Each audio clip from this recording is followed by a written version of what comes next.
This is the Lone Crater YouTube. We hope this video helps. You'll start by confirming your phone model and Android version so you pick the correct Pixel lock components. Once done, enable developer options and allow app installs from your chosen source. That avoids permission errors later. Next, download the Pixel Launcher or Lock Screen APK and grant storage and overlay permissions when prompted, because the lock needs to draw over other apps. This gets you ready to install and configure without repeating work. Now you'll install the launcher first, then the lock screen module, and any wallpaper pack. Sideload in that order to avoid conflicts. Make the launcher default in home settings and verify the app drawer and quick search work as expected. This prevents lock screen crashes. Then open the lock app, enable notification access, and choose which shortcuts appear.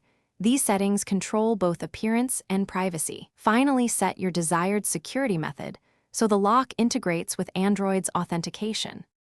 To finish, reboot your device so all system bindings refresh and confirm the Pixel-style lock appears with the chosen clock and shortcuts.